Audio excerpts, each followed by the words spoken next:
archaeology. Get out of there, Dan!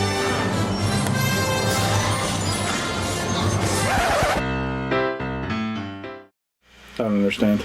Interesting. Here comes the intro now. Oh, good. See? So we are doing something. And now they're just hearing dead air. This show, man. I know. Well, Call this anyway. archaeology. See? Haha. And more importantly, welcome to Happy Archaeology Fun Time. That's true. At least this one's working. Yeah. Hey, And YouTube.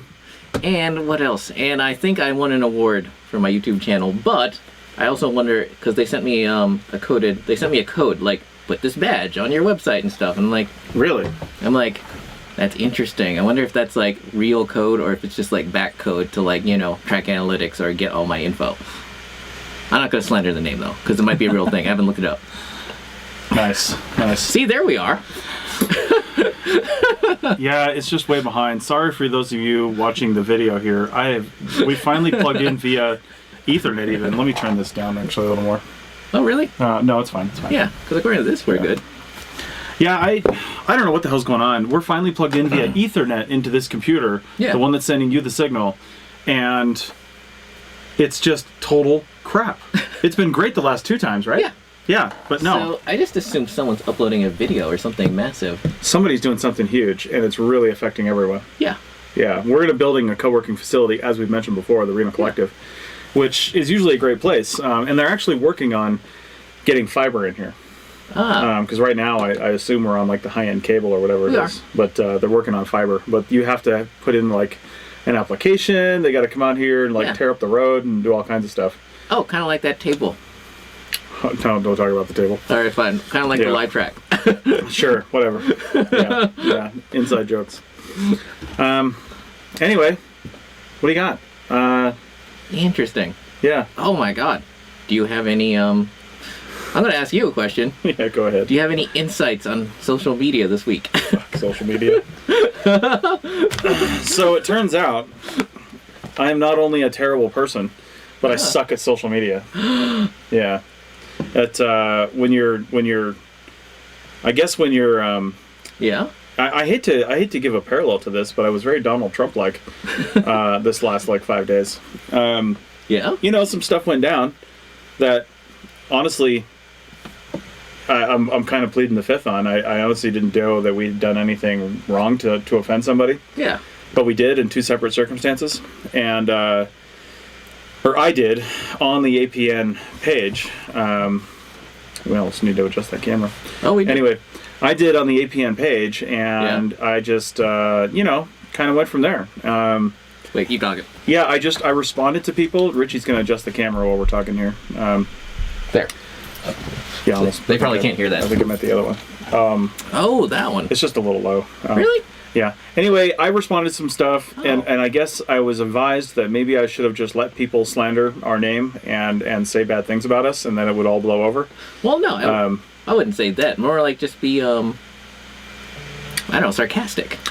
Yeah, I guess, but the things they were saying were actually really serious. It's not like somebody was saying, oh, you guys suck at podcast editing. That I would be sarcastic on. Yeah. Because I have been before.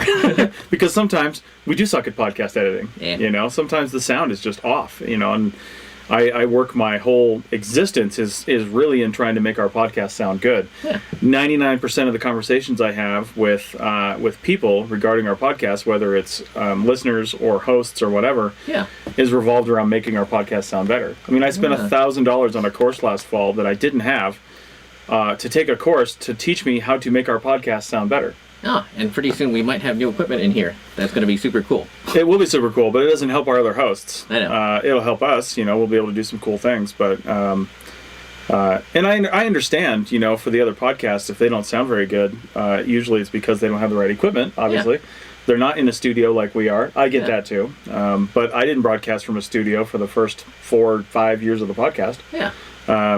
So there's that. Anyway. I'm not going to say anything more on that. It's just, I guess hire someone else to do your social media. This is why we do this. Yeah. You hire someone to do your social media. That way you're completely divorced from it. True. And you just take in... the other thing is we continue to take in new members. We do? I don't mean new paid members. It's a weird way that we did take in 2 new paid members though since Friday. But we just got, I think, 2 more signups to our email list today. Oh, thank God. Which means people are going to the website. We're upfront about it. We don't covertly put you on our email list, which we send out a newsletter once a week. We're trying to.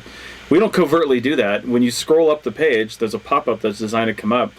You only see it, I think it's set at 30 days. Like if you have cookies turned on your browser and you haven't been to the website within the last 30 days, then you'll see the pop-up and it will say, be the first, whatever, put your email address here to get our weekly emails. Yeah, because obviously we can always just set it to whenever you visit. Which we didn't do. I didn't want to do that. I mean, if you're not going to sign up now, you're probably not going to sign up tomorrow. You say that, and yet there's like a science behind it. Like you need to see it X number of times before you do it. But that's a shitty science. That science is basically the science of, I want to beat people down until they do it. I only want people to sign up for our email list if they really want to be on our email list. Because you know what? For every 5 signups we get an unsubscribe too. Oh. So the unsubscribes either came there for whatever reason, or maybe it's an email they didn't like. Maybe they didn't know what they were doing. Yeah. Maybe they didn't understand what they were signing up for. I don't really know. But I'm happy to see people unsubscribe because I unsubscribe from shit all the time. So do I. I simply don't want to see it. Or maybe I'm tired of seeing it. Maybe it's not providing me value anymore. Yeah. Sometimes I'm just too lazy to unsubscribe. True. But Interesting. Who knows? So that's my social media lesson for the day. Spend thousands of dollars and hire someone to do it. Interesting. Yeah. I'm just curious to know, what could, I don't know. I'm trying to parse this or say this carefully, but We're what already could into this the weeds. other person be telling people to get them so worked up about it? Like, did you kill his puppy? Maybe you stole his cat? I think it honestly just comes down to, and this is actually kind of a good thing for the world. It's bad and good all at once. Yeah? It really is a testament to our social media. Somebody says they were injured in some way, whether physically or personally or whatever. Yeah.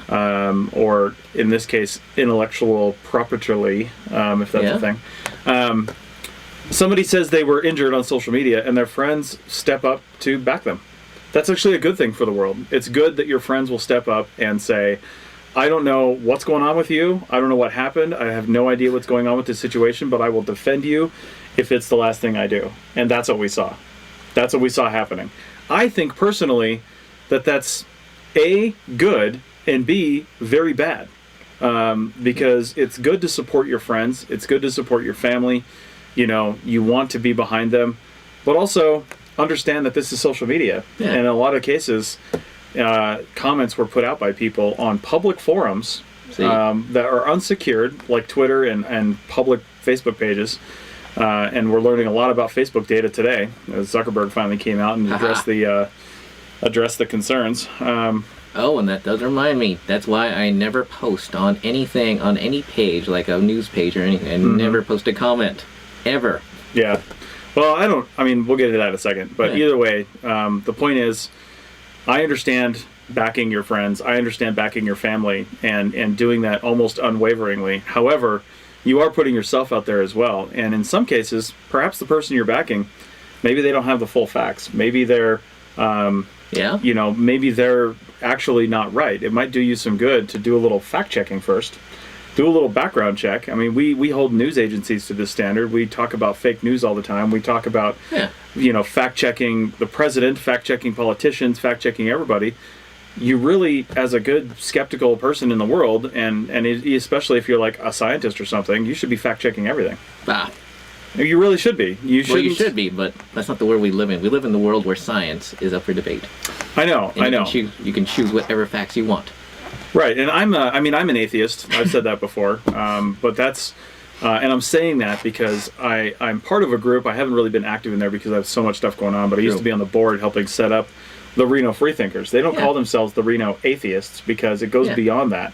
It's the Reno Freethinkers, and really Freethinker was used, I think, when the original people set it up because skepticism was kind of a shady term a little bit, which is unfortunate. I don't mean shady. It was just they wanted it to be a little more inclusive. So, but free thinking and skeptical thinking, I think, is something everybody should do. Yeah. And I just extend that to religion. I extend that to everything in my life. I'm skeptical in everything that I'm not skeptical to the point where I'm not going to, do something, but I will check some stuff out before I just believe it. Ah. You know what I mean? Anyway, I know. I'm going to go and adjust the other camera. so Yeah, so adjust that one down a little bit. So, but we'll just let's address the data breach a little bit. It wasn't really a breach. It's just Facebook's handling of data. Wait, wait, let me get back to the mic. Is this related to that British company, the political consultants, Cambridge Media? Or Cambridge? Yeah, I think so. It was them analyzing basically Facebook. Yeah. But let's go beyond that. So, a lot of people freak out over putting anything on Facebook. Well, first off, you create your own Facebook experience. That's true. Facebook, sure, it gives you the platform to do that. Yeah. They give you the security controls to do that. But a lot of people don't understand, and I guess this goes back to skepticism. They're like, oh, I'm using this thing and they're stealing all my data. No, they're only stealing, if you want to look at it that way, what you're actually giving them. How many people do you know have their middle initial and or middle and name as part of their Facebook name? Almost Take that shit off. Yes. Do you go by your full name with hyphens and everything? Why would you give Facebook that information? Only if I could put Esquire at the end of my name. Right? That's the only thing I would do. I mean, you're giving them that information in your profile. Yeah. You're making it easier for people to figure out your passwords if they're going to do that, because a lot of people use full initials in passwords and things like that. Oh, I didn't even think about that. Yeah, and why do people do that? A lot of people these days are actually taking off their extended names and their middle names. I mean, if it's your real full name and you go by that, like everywhere, then sure, okay, that's your identity. Do that. But I've seen so many people where it's just first, middle, last, hyphenated, blah, blah, blah. It's the whole, 17 names you've got. Whereas, that's probably not what's on your driver's license. True. And even so, you can literally put anything on there that you want. So Facebook only gives you, I think it used to be, they only gave you a certain number of times to actually change your full name on there. Or maybe a certain time period with which you can change it, so you don't change it all the time. But God, it makes me think of years ago when I was trying to sign up for PayPal. And it made me use what it thought was my full name, but that's not really my name. And they said, you have to send in your social, a copy of your social security and a bill and everything. And I'm like, that's stupid. Right. But finally, they changed it. So now I'm actually my real name. Nice. On PayPal. Nice. I was like, this is so stupid. Anyway. Yeah. Well, I mean, back to the data and back to your own Facebook feed. I mean, like any of your social media, you curate that yourself. Yeah. If you don't like what you're seeing on your feed, if you're deactivating your account because you're seeing too much political stuff on there, unfollow the people that are posting that stuff. Oh. I mean, that's or just if it's like your father or something and you don't want to unfollow them because well, they don't know that you're unfollowing them. Well, they'll see that eventually, because if you've got mutual contacts, you'll show up as somebody to follow again. That's how I found people have unfollowed me, when they show up as somebody I can friend again. If you block them, they won't see it. Well, no, I thought it was, I thought you could, it's like a setting where it's just like, you're following their thing, you're following their post. you mean following, yeah. So there's different ways to follow people. Yeah. You can friend them and then follow them. Yeah. But then you can also change what you see of them. Like, there's a few people in my Facebook feed, I don't want to get rid of them entirely. Yeah. But I've changed my preferences to, I only want to see what Facebook calls life events. So if it looks like they got married, or they went to school, or they moved or something, I'll see that. But I don't need to see all their cat pictures. And then, you can also like star people or favorite people you want to see. Right. And stuff like that. The whole point is, you see what you want to see on Facebook. Of course, your ads, the things that Facebook is serving you up ad-wise, sure, that's an algorithmic thing. But all the negativity that you're seeing, all the positivity that you're seeing, all the middle of the road stuff that you're seeing, you create that yourself. True. And if you look at the privacy settings on, say, a group, there are a lot of groups that are public. That's searchable by Google. That's searchable by everybody. If you don't want to put information in there, then fine. Join a closed group. What a lot of people don't know is that you can keep restricting access on a group, so you can go from open to closed to I think secret is the next one down. So you can go down that level, but you can't go the other direction, because if somebody has a secret group and you're putting out all this information that nobody can tell, and then all of a sudden they open the group up and all the information's there, that's a privacy concern. Interesting. Is the new APN group private or secret? It is. It's not secret. Secret means that people can't tell you're a member of the group. But closed means they can't see the posts, but they can tell you're a member. They can see who the members are. I don't care if people see who the members are. I created an APN group only because Facebook is persistent in saying create a group associated with your page. And what I didn't want to do was create a closed group or even an open group that anybody could join and discuss APN things, because we have that as a premium service. It's our Slack team. Yeah. So the only people that are in the closed group for the APN are people that I'm either already friends with that are members of the APN, or I put the link in our Slack team, and if anybody joined there, then we'd have to approve them coming in. Oh, this is actually a good time to ask. How many people actually use the Slack group? Well, for the members only, Yeah. I honestly don't know. It's between 20 and 30. But I mean, how many Yeah. people actually post there? I'd say only a handful post there. It's partly because our hosts are not very engaging there either. Myself included. I mean, I feel like I'm engaging everywhere else. I want to keep myself quiet, and I'll respond to stuff if people want, but I feel like it's all my voice out there, and I want to change that. Yeah. So, but it's like anything, you know. I mean, I'm part of a Slack team that has, I think, probably 50 people in it. It's the audio engineering course I took. Very few people post in there too. We use it as a tool. Yeah. We use it if we have a problem or if we want to talk about something. Yeah. We go in there and people will, come in that way. So that's what I figure the APN was for. I don't expect people to post in there all the time. I don't expect people to, to really. I mean, it's kind of like Slack is basically the new web forums, essentially. Yeah, essentially. What I'd really like to see is two things I'd like to see. I'd like to see people in our members-only Slack team, and really on the Facebook page if they want to, or Facebook group. Yeah. Recommending shows. Hey, you guys should talk about this. You should interview these people. It's a great way for us to get content. And then also, doing a commentary on existing shows. Keeping the conversation going. That was my initial concept. Interesting. So. Yeah. I was gonna say something else snarky, but I can't bring myself to say it. Right. Looking for a new host for this show. No. Yeah. Right. Yeah. Yeah. So Richie's gonna leave You Call This Archaeology, and he's gonna take his back catalog with him, and I'm gonna sue him for it. So that's how that's gonna go. Just to go on that, it's like I remember I was thinking about something like this, but I wasn't, but I saw it as a completely separate thing from my YouTube channel. Yeah. Like, why would I bring that over here? I mean, not that, it's not awesome, but it's just like, I don't know, it's my thing. Yeah. I mean, I know some hosts have done it, but it's like, you can't come up with a new show with a new name? I know, right? Yeah. So, I mean, that's the thing here, though. It really does muddy the waters if you were to really think about it. If we had a lot of money going back and forth with this thing, then there would be far more agreements in place. Yeah. The fact is there's none, so I haven't been too concerned with it. It's really just the only thing that's been damaged in the last week has been our social media reputation, and that's really only by a handful of people, honestly. Yeah. But most of our members probably aren't even on Twitter and aware of different things. And honestly, how much has it hurt us to begin with? Yeah. Some people that watch this now or in the future might question the fact that I took reviews off of the APN page. Oh. I did. Because, for one thing, we were... I asked people out there to go leave us a positive review if they thought were doing good work, but people don't leave reviews on stuff unless it's a Yelp review and they got spilled on by their waitress. Well, the thing is, I forgot what the percentages were, but I think close to 85% of people don't bother commenting on anything. They don't, and that was reflected. So when our troll last week had family and friends who don't even listen to archaeology podcasts. They're not archaeologists, which you don't need to be to listen to our podcast. In fact, I'd prefer you weren't, so you could learn something new. But a bunch of people were just leaving 1-star negative reviews and really just saying stuff that was completely untrue. So I was like, all right, fine, we'll just shut reviews off. I don't care. Oh my God. It's like that, it's like this coffee shop in Oakland that will not serve uniformed police officers. Yeah, so that. So people, people were just going down there and protesting with the American flag, I don't. Yeah. It's like, oh my God. First off, it's Oakland, you know, and cops aren't that popular there. And if you didn't know that, you're not from there.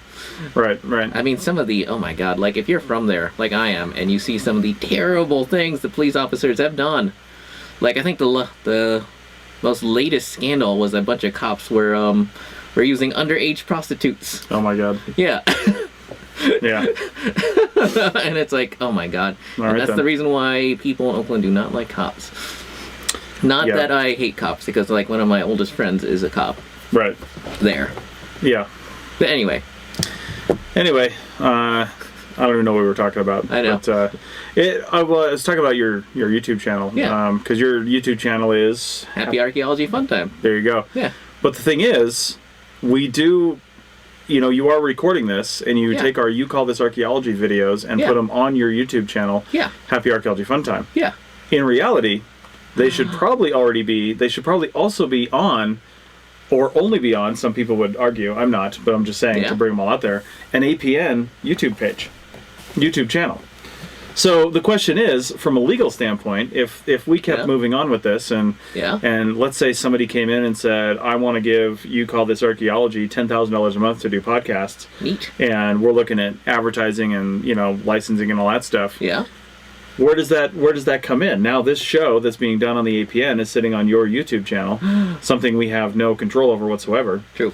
And it kind of, like I said, I'm not concerned with it personally. Yeah. Like I don't care right now. Yeah. But I'm trying to head these sorts of conversations off at the pass because I've been blindsided by stuff in the last 5 days that I didn't even consider. Well, I mean, it's probably like the secret goings on at the Art of Charm and whatever happened there. Yeah, whatever happened there. Yeah, because that must have been a really messy breakup. Because isn't his brother one of the other owners? AJ is now the host of the Art of Charm, and he's Jordan Harbinger's brother. Man, that's rough. Yeah, I don't know if they had a personal falling out or if it was a business falling out or what the hell the deal was, but that's the kind of thing you deal with, Yeah. So, oh man, who knows? Are there worse business partners than your family? No, there isn't. Yeah, well, close personal friends. That too. And I'll give you a free bit of personal advice right now, business advice right now. If you go into business with anyone, I don't care if it's your husband, wife, brother, best friend, person you met on the street, have paperwork between them. Always. Always. If there's money involved. If there's no money involved, and you're just doing something, but you're calling it a business or a partnership, that's kind of how the APN is right now. Yeah. Then I feel like it's less important, Like, I mean, if you wanted, all 13 for $10 that I've earned from my YouTube channel, there. Yeah, hand it over, Richie. It all came from content I put on there, so come on, hand it over. Hey, that one video you did with me has like 4,000 views or something. That's true. That's where all your money came from. I want to check next week. I'll give it to my accountant. For $4. That's right. I could just whip it on my wallet right now. How do you manage that in this world? Like, for example, I've got I did a video on a channel called Engineered Truth. I did 2 videos, and I looked just recently because I was actually taking the embed code from those and putting them on my website so people can see them, right? Yeah. And I was looking at the views, and unsurprisingly, Archaeologist has fewer views than like Computer Programmer and the other people. But there's like 6,000 or 7,000 views on one of those. That's not bad. One of those videos. Yeah, for only like 4 months old. Yeah, that's not terrible. But here's the thing, though. That guy has like 250,000 subscribers. See? So he's making money on his YouTube channel, and he actually... Well, it depends. He might not be... He might have a Patreon or something, because YouTube is very hard to get money out of. No, he is. I know for a fact he is, because he puts out an income report. He like links to this page. You can see where it breaks down how much money he's made from all his different sources. Neat. Yeah, I mean, his whole thing is make money doing this. Yeah. So he puts out a report that basically says, I made this much from ClickBank, I made this much from YouTube, I made this much from blah, blah, blah, blah, blah. Yeah. I don't know how much he makes, but either way... Yeah, he's doing what some people have said that the APN is doing, although there really is no money here. He's making money off of content that I basically... Did I create that content for him, or because he created the show and interviewed me, it is his show, but it's really kind of my content. So we had no paperwork between us. Yeah, well, when you go on Fox News, does Donald Trump get a kickback from all their their advertisers? Yeah, right. Yeah, I don't even know. So... but that is interesting because one of my favorite YouTube channels has shut down. Well, I shouldn't say shut down. They have stopped uploading content. Mm-hmm. Motor Trend, which has a very, very popular YouTube channel, extremely popular. They actually developed their own app called Motor Trend on Demand. Really? And so they're uploading content exclusively to there, and it's free. It's basically free. It's like their own YouTube. Because YouTube basically doesn't pay them anything, and it's like if you look at their content, it's very well produced. Well, I mean, they must, even if they get a little bit from YouTube, that would be better than sending somebody to an app. Because who downloads an app to go see stuff? I don't. Well, just did it. They just announced the video, and as of this weekend, there's like no more videos. If they're making absolutely no money on it, that I could understand. Yeah. If they're making nothing, then you may as well make your own app and make nothing over there. Yeah. But I feel like you're going to lose a lot of your audience. Well, that's what they were saying, but the thing is, you know, not only do you have to deal with YouTube's monetization, but you also deal with the buggy interface. Like, you know, that last video, I was still angry. Like, it still doesn't want to upload. And I'm like, God damn it. I can watch it on my computer, but I just can't get it up there. It just keeps saying mistake. And I'm like, God damn it. Huh.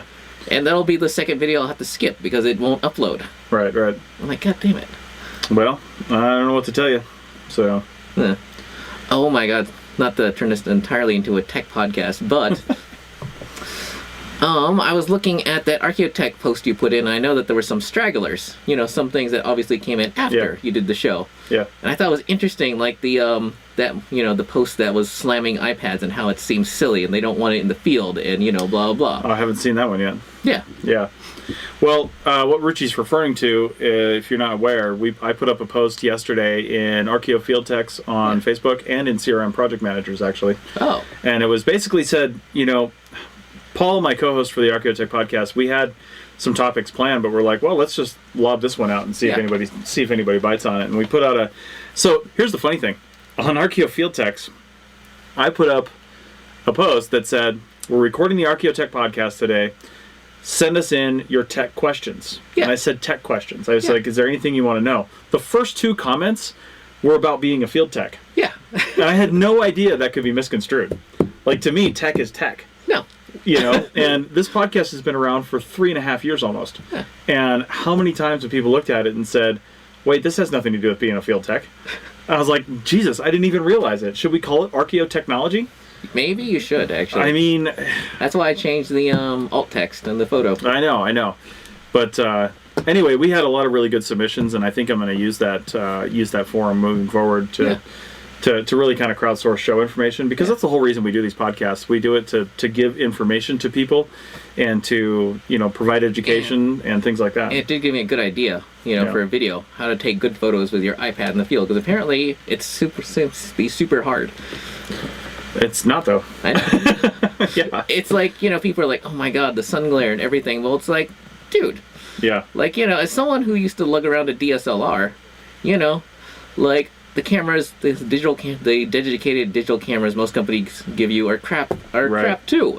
I hear you. You know, and so, you know, you can take bad phones, you know, bad phone photos. Yeah. And stuff like that. It's just, you know, just how you aim and where you're standing.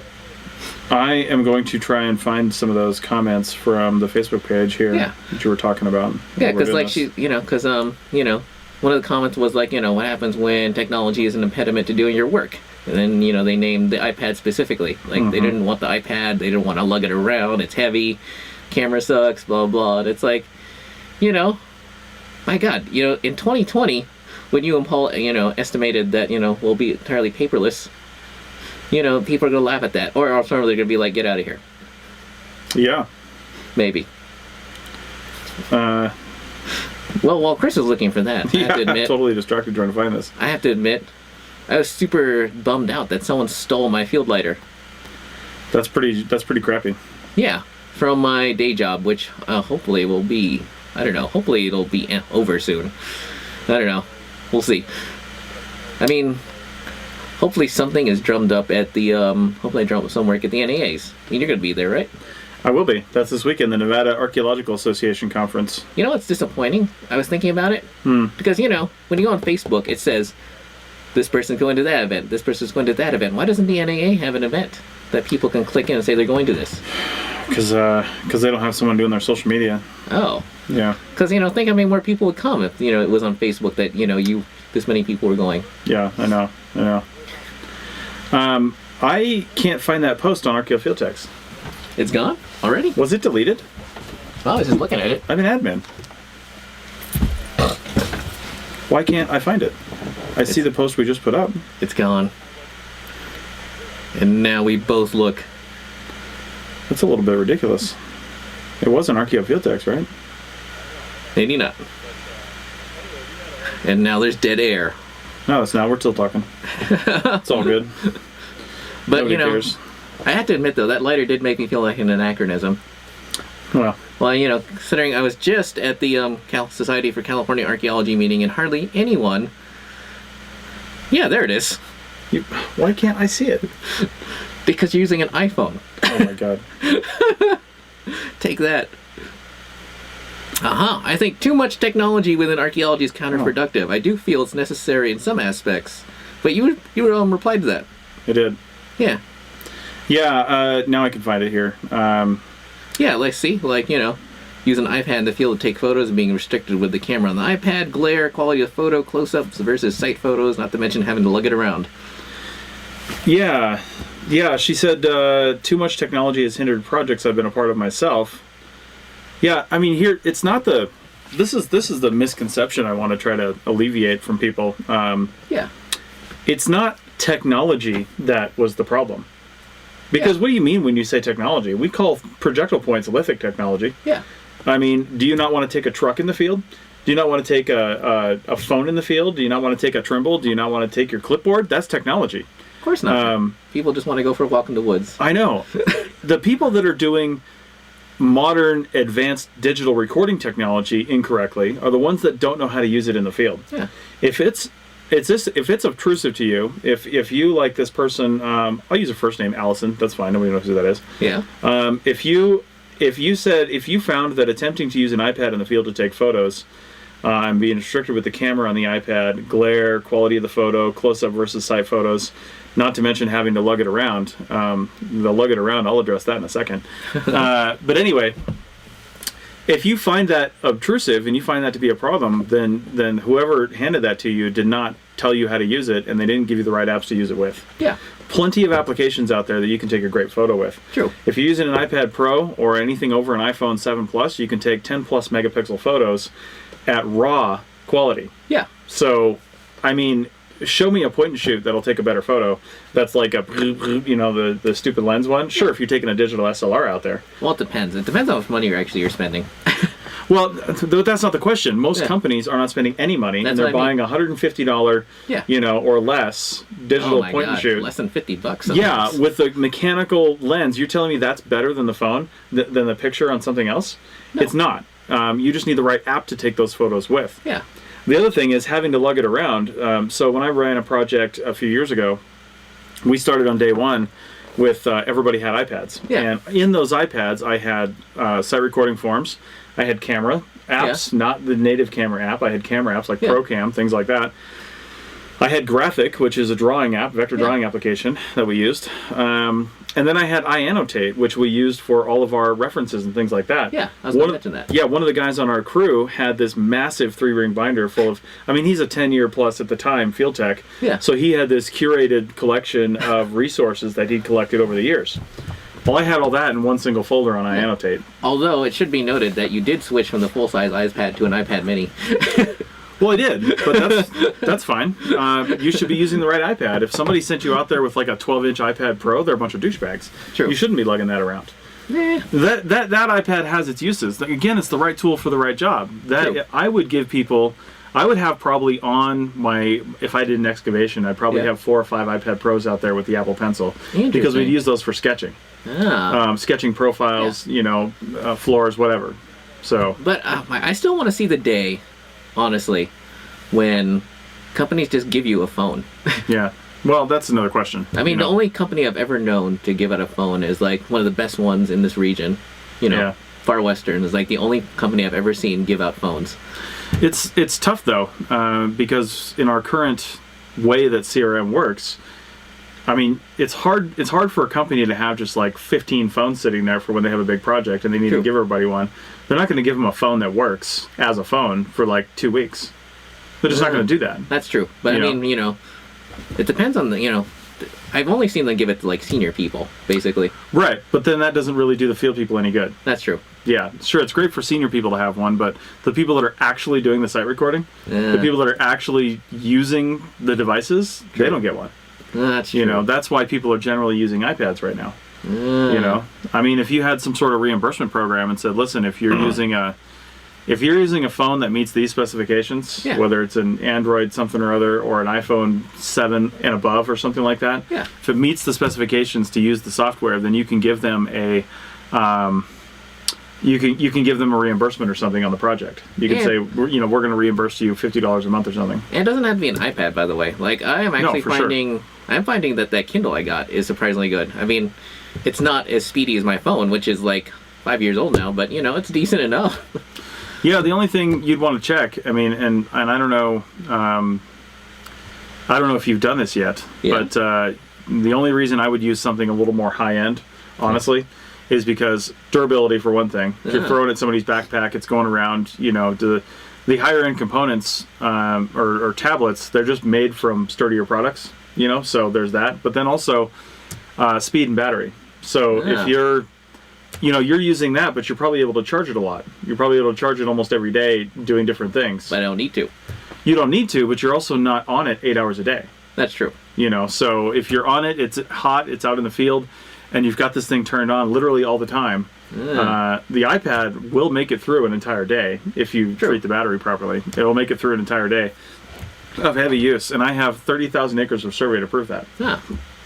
So, yeah, it's not just me speaking out my ass. I mean, we literally used just the iPad for not only that 30,000 acre survey I did, but the 15,000 one Richie was on before that. Now, we had way less recording on that project, so it wasn't really a good test of the iPads. Because we recorded differently, too. We just did primary forms. But it was full site recording on the next one with the California DPRs and people doing different forms and stuff like that, and we had to bring it all together. Interesting. And, Wait, when is that app going to be done? Or be able to, look at it? What app? Yeah, WildNote? Yeah. Yeah, probably... See, this is a real app development company, so they're working on some other stuff right now, so we can go to some conferences, but they'll get back to some minor edits on the California DPR form by early April.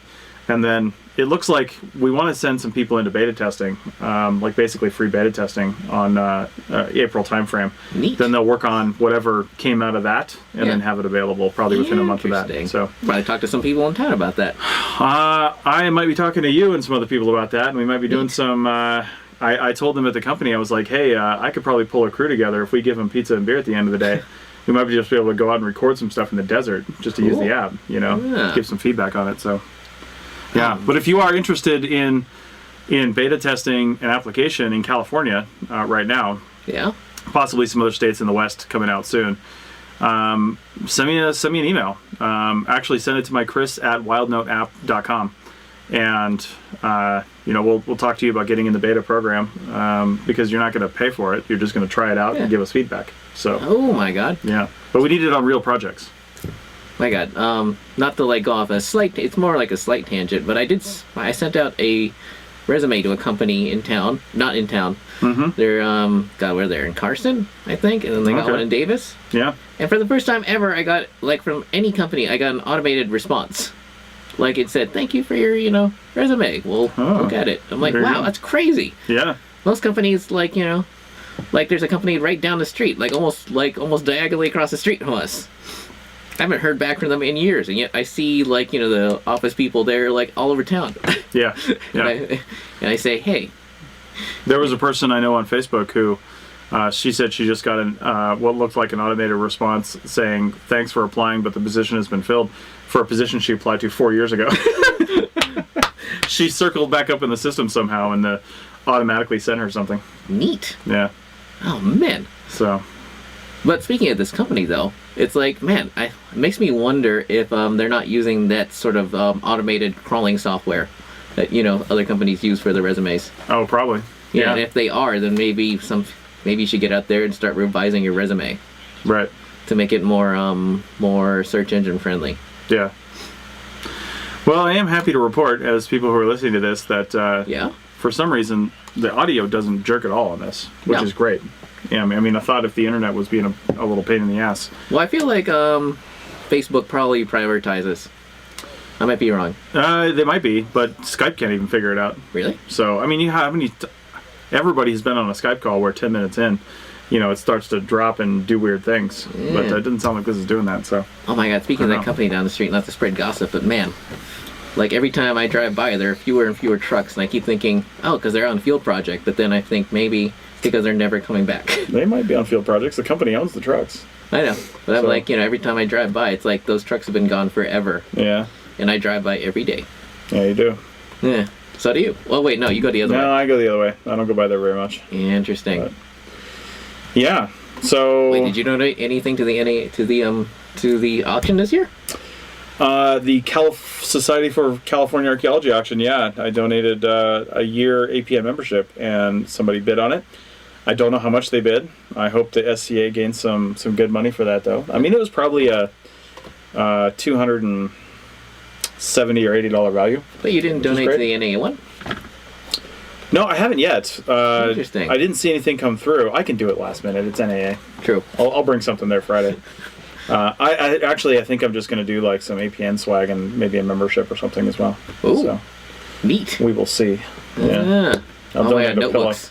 Pillow. Notebooks. Pillow. Oh. Yeah. Oh, you know what I was looking up today, even though I shouldn't have, is that there are companies in China that will make knockoff Right in the Rain notebooks that'll put your logo on them. Yeah, I want to test those, make sure they really are right in the rain. Bah. They're probably just right in the acid rain of China. See? Yeah. That's even better. Jeremy says the audio is great so far. Thanks, Jeremy. Sorry about the video. Yeah. Yeah. So just turn around. Like that's the way I usually listen to stuff. I've got stuff on my TV behind me, and then I'm working on my computer. Yeah. Just face the other way. I was going to say, I hope Jeremy's just like working on something and just listening to us in his headphones, but I hope he's not working, because if he's still in New Mexico, that'd be a pretty late workday. Yeah. Because it's like 5 p.m. here. New Mexico's at least 7 p.m. Maybe 6 p.m. I don't know if where he's at is in Central Time or Mountain Time. I think it's all Central in New Mexico. Man, you know what else? Yeah. Speaking of work, by the way, I learned that so many people are out of work. Now. I mean, it's still the beginning of the field season and the winter, kind of. You know, things are starting to ramp up a little bit. I mean, what was it, Friday or something? When it snowed? Yeah, that too. We've had a crazy March. Like, people were probably looking at projects starting. I know I have a friend who was working down here for a company out of Boise, and they had a crew. We actually had dinner with half of their crew at our house. And they got snowed out that day, so they were going home the next day. And this was beginning of March, and they haven't been back since. Oh. Yeah. Because the company keeps saying it's not worth it. Don't go down there. Yeah. You know, so we'll just send you somewhere else. Wait, this company doesn't start with an L, does it? I believe it does. Does it also have an S in the name? Yes, it does. Ick. Yeah. So, the people are cool, though. I know. Yeah. Anyway. People are cool, but man, ugh. Yeah. So anyway, that's the deal with that. Oh my God! You know, we didn't give a shout out last week to that super cool brewery slash gift shop we were at. Ballast Point. Yeah. Yeah. Yeah, that was a cool place. Yeah, if you've had Ballast Point beer, I actually don't know that I've had it, but I have seen it up here. Yeah. You know, they've got lots of stuff. When we were down at their brewery kind of outlet down in San Diego. Yeah. Which I didn't know they came from San Diego. No. And I did find out that Ballast Point is actually, it's a point at the outside of one of the bays in San Diego there. And back in the day, I didn't find out if this is why it's called Ballast Point, but it makes total sense. Submarines would come through there. Neat. And if I had to guess, that was the point at which they could drop their ballast and sink. You know, or they had to, you know, do something and come back up. Like that was probably the ballast point for what they had to do. I'm just guessing. I have no idea. But either way, we walked in there and they had, 40 beers on tap? Yeah. And brewing supplies. And brewing supplies and really good swag, like really on-point swag. And Jeremy says he's 6 p.m. doing chores and listening along. Nice. Oh, thank God. Glad we could help out with that. Anyway, it was just a really cool, really well-run company, and they weren't trying to gouge people at the. I don't know what their beers cost in the store, but Jesus, everything in there, like a 11% high-quality beer, was like $6. Oh, yeah. You know, for a pint. Compared to the hotel, my God, that place was a ripoff. Well, of course it is. It's a hotel. And there were so many archaeologists in that bar that managed to find that place. Yeah. Even though from the hotel it's like probably less than a mile. Right. But by the time you're like doing all the walking. Yeah. And it was next to that really good Thai place. Yeah. Which I was surprised by. Well, the Nevada conference, if you happen to be in Nevada or coming through Nevada, I noticed that Amanda Camp had joined for a little while. I don't think she's still on here, but she's over in Sacramento? Yeah. Yeah. I don't know if she's coming over for the NAAs or not. She really works in California now mostly. But right now she's out of work. Yeah, well, then she should come to the conference. I know. Because if you happen to be in or near Nevada, it's at the Renaissance Hotel here, downtown, right on the Truckee River, and I don't get it. So there's the bocce ball place, but that's also the Renaissance? It's in the Renaissance Hotel. Oh, because I just see it from that side. I just see it from the Center Street side, so I assume there's more on the other side. Yeah, it's a huge, massive hotel. Oh. It used to be the Sienna or something like that back in the day. Yeah. But anyway, they've got a really nice restaurant that sits right on the river, and they've got this huge, what Richie's referring to, this huge like indoor sports area with these like, you can do. They've got what, like 6 bocce ball courts under the lights, and then skee ball and darts and ping pong, and I think there's some other stuff there. Anyway, it's actually really fun. It's really cool. Yeah, and if you get bored of that, there's that climbing hotel that you live next to, which is like across, just like down the street. Winnie Peak. Yeah, Winnie Peak. Yeah. Also, I'll be in Boise next week for the NWAC, Northwest Anthropological Conference. If you happen to be up there, tell me what I can do in Boise. I haven't been in Boise since the GBACs were there a few years ago. Oh, Crooked Fence. Crooked Fence? What's that? Brewery. Oh, yeah. But there are also lots of good brew pubs. But, when I was with ASM Boise, we used to go, we'd go every once in a while to, like, their house brewery, which is the exact opposite of Ballast Point. Like, all they had there was, the only things they could boast were Hot Dog Tuesdays, where they give away free hot dogs. Nice. Terrible hot dogs, by the way. And popcorn. Nice. The only thing they had on tap was their awesome beer. There you go. So. We still remember that. Yeah, there you go. Wait, what do you think of your beers? Yeah, Ballast Point. I thought they were good. I had the one that I think you may have had first. Yeah. Second. I didn't honestly like that one as much. I think I had a little too much of the, what was it, like a Mexican chocolate spice or something like that? Mexican hot chocolate. I feel like I like that usually, but I feel like it had a little bit too much in that for me. It actually upset my stomach a little bit. Oh. I kind of like the flavor. Yeah. But it didn't set well right away. Yeah, I don't know what the deal was there. See, now you know we're authentic archaeologists. There you go. There you go. So... Anyway, we've been going about an hour now. What else we got? Have? Yeah. Wow, that's crazy. Yeah. Oh my god, what time is it? I know we started a little late. It's 10 after 5 almost. Neat. Oh my god, when I leave, it'll still be light and I can go for a run. Even though I probably shouldn't, since I should be uploading episodes and stuff and looking for work. You really should be doing that. I know. I'm going to check and see if it's raining right now because I got to walk home in the rain. Probably is. So, yeah, it's raining. So that's cool. No, terrible. That's nice. My backpack's waterproof. I went for a swim last night. Really? Yeah, in our pool. My first swim since like September. Really? Yeah. So our pool is outside. It's on the 6th floor, but it's heated all year round. And I just felt like I wanted to go for a workout, and I just felt like, my God, I just want to go for a swim. And it was pretty cold. Don't get me wrong. Like the air was cold, but the wind had died down, so that was nice. And then I just did like 20 minutes of laps in the pool. The pool was nice and warm. You get used to that. And then I sat in the hot tub. Actually, I ended up being in the hot tub for like 25 minutes because I sat there right about the time I was supposed to get out.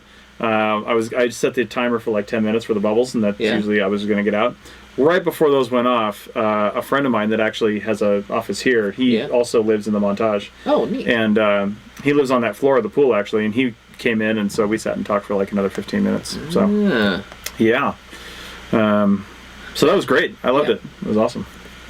Today I visited a temp agency, and I was thinking, man, that's not a bad deal for a field tech who was looking for winter work. Mm-hmm. I can't report that yet since I don't know anything about this place, per se. Well, I think we should have temp agencies designed for field techs. Yeah. Because when you work for a temp agency, you get, typically they do it different ways, but typically you're getting benefits and stuff based on the work you're doing with the temp agency, not the work that the temp agency is sending you to. Yeah. So a temp agency for archaeologists is actually, I wouldn't even call it a temp agency. It's a temp in that you're a temp for other companies. Yeah. Because that's what we are. We just don't have a way to formalize it. And I don't honestly know why most archaeology companies don't just go through a temp agency. Why don't they do that? Is it because the temp agency charges them money? Because they do. They charge them for that service. Well, I feel like it's because it's because you got archaeologists in most of these companies who don't know anything about how to do office work. Well, that's probably true. That's probably exactly true. Yeah. But they have specialized temp agencies. The only time I've ever worked for one was right when I got out of the Navy. Yeah. I had like 6 months before I was going to flight school in Oklahoma from Seattle. Yeah.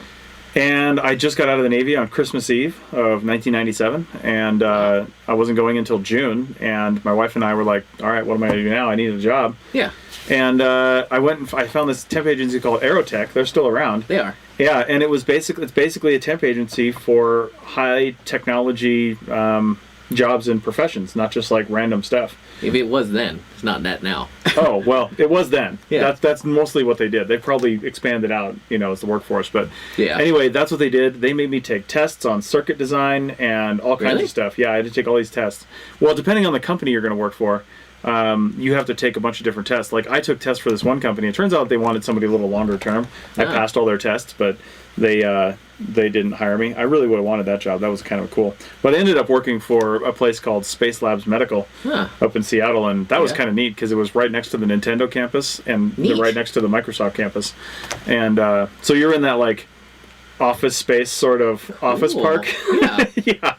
And but it was neat. I was doing quality control on medical monitoring devices, and that was pretty neat. But then when I went down to Oklahoma and I went to flight school, I stayed with that temp agency and got a job with Flight Safety International, and I was doing quality assurance on cables and circuit boards and stuff that came through for full motion flight simulators. Neat. And the cool thing about that job was when the full motion flight simulators became full motion capable, they still had about another 6 to 9 months while they were in the warehouse, basically the assembly plant, where they underwent testing. Oh. Well, I had a friend that was a security guard there too. He was also at flight school with me. He's actually works for Southwest now. And one of the best airlines around. I know, right? Yeah. And he just got transferred to San Francisco last year too, so he's actually kind of close. Yeah, but does his salary cover any living there? Probably not. He has been working there for a while, so who knows? But anyway. Yeah. So we would, there are certain patterns and flight kind of things you have to practice when you're a pilot, and I was doing my instrument training at the time, so you have to do like these specified patterns at certain turn rates and stuff. And we would go after hours. It wasn't bad, we just went after hours because nobody was using them then. Yeah. We wouldn't turn on the full motion because you actually can't do that without a whole team of people in the other room to monitor it. Because you could knock this $3 million simulator right off its axis and ruin everything and kill yourself at the same time. But I used to practice my patterns for my commercial and instrument approaches and stuff like that in like the 777 simulator. Neat. An Embraer 145, which is kind of like a 727. We had a 737 simulator there for a while. I got to fly all these crazy things, and one of our favorite things to do is called the Hong Kong approach. And because over in Hong Kong, the way you get into this freaking crazy ass runway, and they had to build this landmass out into the water to create the runway, right? Wow, just like San Francisco. Yeah. So you come in like over these shacks of houses, which were all represented on the display. Cool. And then you have to make this hard right turn with your gear down, flaps down, and you're immediately like landing down on the runway because there's mountains and stuff there. My God. Yeah, we would do that all the time, and that was really fun. I don't know how many times. Oh yeah, I don't know how many times I turned too steep with not enough power, and the plane just basically goes like this right down into the houses. I'm like, shit. I'm glad this isn't real. Wow. But and that was really fun. That was super fun. So but I realized I don't remember it now, but if I had to, I probably could. But there's no key for those airplanes. There's like no key. I mean, they lock the door. Yeah. But you don't like turn them on with a key like you do the smaller ones I fly now. Yeah. But there is a startup procedure that's like 15 minutes long. I mean, you've got to hit this button and hit this button and then hit this button and then hit this button and then hit this button and then do this with the things and then do this stuff. Yeah.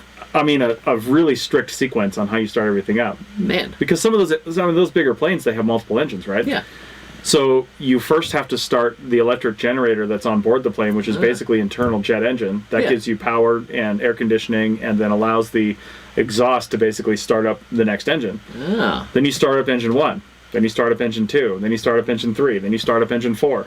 I mean, if you know what you're doing, you can do these things in sequence and get them going faster. But it's a lot. So. So what you're saying is you can steal a plane if you wanted.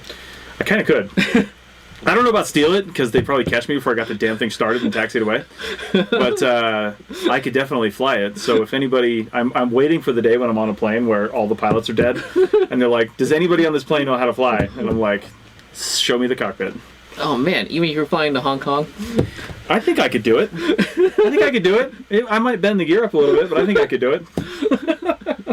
Man, that's way better than the reason why I was thinking about a temp agency. Yeah. Well, because on Facebook, someone was like, "Man, I got this job through a temp agency," and I went there and I found out I was going to be working for 6 months with George Lucas and and that company. Jesus. Yeah, and he's been there ever since, and he was like one of the main people for The Last Jedi. Oh my God. Yeah. Nice. Nice. Thinking, man, well, hell, it's good enough for that dude. There you go. There you go. I don't know. We'll see though. I guess. All right. Well, I think we should probably go. True. Let's. Oh yeah. Hang on. Yeah, we've got our new-ish outro screen that's now accurate, so you should be seeing that right about now. Oh, should we do a Team Black update? Because I'm curious to know. Yeah, sure. So real quick background, Team Black is the evolution of PCS that died almost a year ago, about 10 months ago. And the only update I have is I'm moving forward still. There's no money in the account yet, but it's coming. And we're going forward with this as in the most official way that we possibly can, with all the right paperwork that's been checked by a lawyer. Oh, and wait, so you're that far? Oh yeah. Wow. Yeah. Well, a lawyer hadn't seen it yet. We're getting the paperwork and accounts in order to be able to have investment money come into Team Black and then start working on it. And the minute it does, I'll tell you what, I'm not doing this by myself. Depending on how much money comes in what cycles, I'm going to be, paying for help. So we'll see. Wait, are there any lawyers here? You mean in the collective? Yeah. Not that I'm aware of. Really? Because you figure, I don't know, maybe lawyers need more permanent spaces. I think they do. I think they need more room. Interesting. So. Huh. Yeah. Well, that's all I've got. Oh wait, did you do anything fun for St. Patrick's Day? I did not. I edited podcasts. Oh, that's right. Yeah. Because I was messaging Richie because I kind of forgot what day it was. I'm like, Richie, get these posted. Oh, shit. Oh, man. The party I was at, oh, my God. It's a long Were you story. at the only Irish bar downtown? No, I was actually celebrating with a bunch of my coworkers. They one of them bought a new house. Well, I shouldn't say new house. He bought a house that's new to him. Yeah. Yeah. He's only got his rent. His payment is cheaper than my rent. Well, that's home ownership. Yeah. I'm like, God damn it. Yeah. But that's not the funny part. The funny part was that someone got super drunk and was calling one of my former coworkers Wonder Woman because she's very tall. Nice. And has dark hair. Nice. And we took that as our cue to leave. Is she badass? Somewhat. Yeah. In kind of a bookstore bookish kind of way. Yeah. Nice. I see what you see. Yeah. So, all right. Well, I think that's about it for us. Thanks a lot. If you want to see the high quality video of this, you're already watching it, or go over to Happy Archaeology Fun Time on YouTube. Yeah, where I'll eventually get it uploaded. My God, I hate YouTube so much. I shouldn't say that because now they're going to be demonetized. But whatever, they're already demonetized. And also, it's kind of a twofer. I love it. If you go to arcpodnet.com and scroll down to the You Call This Archaeology logo, click on that. It brings you to our page. Yeah. I say it's a twofer because we get the clicks on the page. We know that you went there, and then if you watch the video there, Richie gets the credit. Yeah. Because it's a YouTube embed. Yeah. So but it's 2 for 1. Oh my God! But they're making it so hard to get money. But yeah. God, there's something else I was going to mention. But whatever. Watch the ad. If an ad comes up in the beginning, watch it because it gets more money. Well, Yeah. More than the $13 I've gotten so far. Make Richie get $13.25. So there you go. All right. All right. See you guys. That's good. Thanks a lot. Haha.